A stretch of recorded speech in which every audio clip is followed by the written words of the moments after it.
धाकड़ खबर बेखौफजुमा बेबाक अंदाज।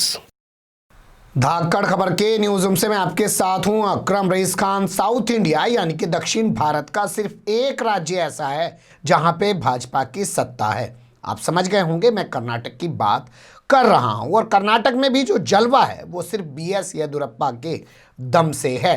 तभी तो 75 साल की उम्र पार हो जाने के बाद भी उनको नरेंद्र मोदी ने अपना कानून, अपना नियम तोड़कर मुख्यमंत्री बना रखा है। बता दें आपको, नरेंद्र मोदी द्वारा ही नियम लागू किया गया है कि 75 साल के बाद कोई शख्स मुख्यमंत्री या मंत्री नहीं बनाया जा सकता है, जिसके चलते इस बार जो सुमित्रा महाजन इंदौर से जीत के आती थी और लोकसभा अध्यक्ष थी, उनको टिकट नहीं दिया गया था। इस बात को लेकर वो खासी नाराज भी हुई हैं। हालांकि कुछ राजनीतिक जानकार कहते हैं कि नरेंद्र मोदी ने जो दाढ़ी बना ली है उसके दो कारण हैं। एक कारण है पश्चिम बंगाल का चुनाव। पश्चिम बंगाल के जितने भी बुद्धिजीवी महापुरुष आप देखेंगे, जितने भी तमाम हैं, चाहे उसमें आप राष्ट्रगान लिखने वाले उनको देख लीजिए, विनोबा भावे को देख लीजिए, या रविंद्रनाथ टैगोर को देख लीजिए, सबकी दाढ़ी है। अगर आप एक इमेज काटकर नरेंद्र मोदी की उन सब के बीच में लगा दें तो कोई बता नहीं पाएगा कि ये गुजराती हैं या बंगाली है। बंगाली ही लोग उनको मान लेंगे। तो एक कारण तो है ये।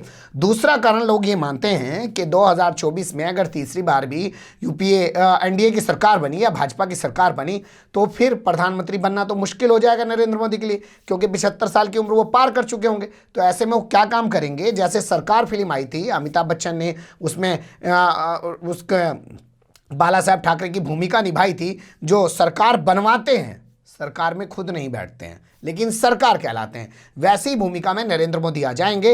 वो कहा करेंगे कि फला को जिता दो, फला ने आके आशीर्वाद ले लिया, फला ने नरेंद्र मोदी ने फला को आशीर्वाद दे दिया। अब ये आदमी जो है नेता बनेगा, यानी कि वो एक अलग तरीके का खुद में RSS बन जाएंगे। लेकिन खैर छोड़िए इन सब बातों को, ये सब चीजें चलती रहती हैं। वापस अपनी खबर पे आ जाते हैं। बात हो रही थी BS येदियुरप्पा की।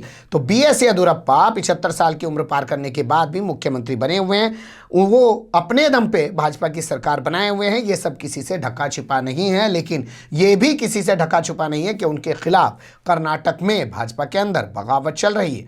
कभी कोई उनके खिलाफ बगावत कर देता है, कभी कोई उनके खिलाफ बगावत कर देता है, यानी कि उनका सीट पे बने रहना मुश्किल हो रहा है। हालांकि केंद्र में बैठा हुआ भारतीय जनता पार्टी का जो नेतृत्व है वो उनको हटाने को तैयार नहीं है, क्योंकि सरकार तो आखिर उन्हीं के दम पे बनी है। लेकिन अब एक नया घटनाक्रम हो गया साहब। BS येदियुरप्पा के राजनीतिक सलाहकार ने कुछ जहरीला पदार्थ खा लिया, कोई कह रहा है नींद की गोलियां खा ली, और सुसाइड करने की कोशिश की। तो बताइए, BS येदियुरप्पा जिनके खिलाफ खुद भाजपा के अंदर एक बगावत चल रही है, उनको हटाने की कोशिशें की जा रही है। कोई उनकी उम्र का हवाला दे रहा है, कोई किसी और चीज़ का हवाला दे रहा है, उनको हटा नहीं पा रहा है फिर भी। लेकिन ऐसे दौर में अगर उनके राजनीतिक सलाहकार कोई नींद की गोलियां या जहर खाकर सुसाइड करने की कोशिश करें तो मामला काफ़ी गंभीर हो जाता है। ये अलग बात है कि भोंपू मीडिया और उसके दलाल चाटुकार दंगाई पत्रकार आपको इन चीज़ों से अवगत नहीं कराते। ये मामला इसलिए भी और बड़ा हो जाता है कि जो राजनीतिक सलाहकार हैं वो BS येदियुरप्पा के रिश्तेदार भी हैं। अब आप कहेंगे भाई इतनी लंबी चौड़ी कहानी तो सुना दी, नू तो बता दे, यह राजनीतिक सलाहकार रिश्तेदार है कौन? तो इनका नाम है NR संतोष। हाल फिलहाल 1 साल पहले के अंदर ही इनको राजनीतिक सलाहकार बनाया गया। शुक्रवार का दिन था, आज रविवार का दिन है, मैं आपके सामने खबर रख रहा हूँ। शुक्रवार की शाम की बात थी कि डॉलर्स कॉलोनी में स्थित जो इनका मकान है उसमें बेहोशी की हालत में पड़े मिले।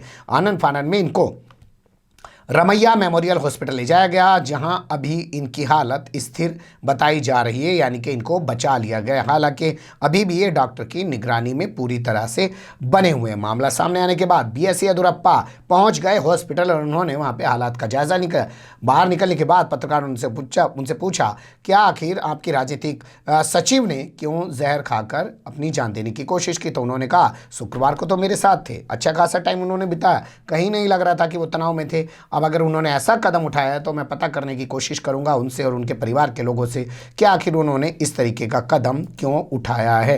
ये इस तरीके की बात BS येदियुरप्पा ने पत्रकारों से कही है। पुलिस क्या कह रही है वो भी जान लीजिए। पुलिस कह रही है जी हमने पता किया, ये मॉर्निंग वॉक पे गए, हंसते मुस्कुराते लोगों से तमाम बातें की, दिन भर खुश रहे।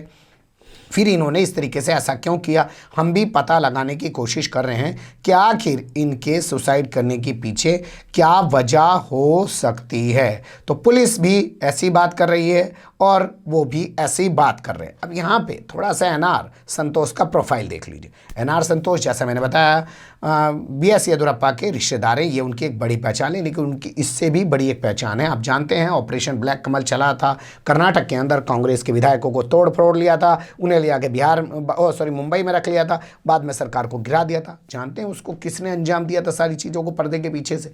एनआर संतोष ने। हाल फिलहाल में जो 15-16 सीटों पे उपचुनाव हैं उसमें भी बड़ी भूमिका एनआर संतोष की रही है और बताया जा रहा है कि आने वाले टाइम में जो विधानसभा चुनाव है उस पर भी नज़र एनआर संतोष की बनी हुई है।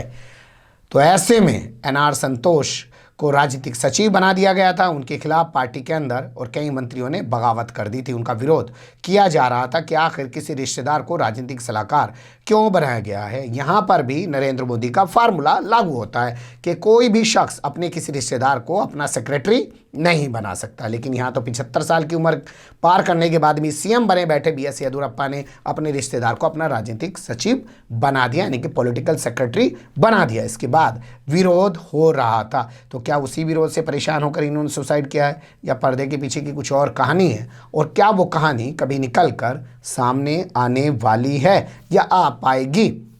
हमें नहीं पता जी। जितना हमारे पास था आपके सामने रख दिया। बने रहेगा धाकड़ खबर के साथ। फिलहाल कमेंट्स के रूप में आप लोग अपनी राय दे सकते हैं। खबर को लाइक कर सकते हैं, चैनल को सब्सक्राइब कर सकते हैं और ज़्यादा से ज़्यादा हमारी खबरों को शेयर कर सकते हैं। फिर ऐसे ही किसी सुलगते हुए या उलझते मुद्दे लेकर मैं आपके सामने हूँगा हाजिर। फिलहाल अभी मुझे दें इजाज़त।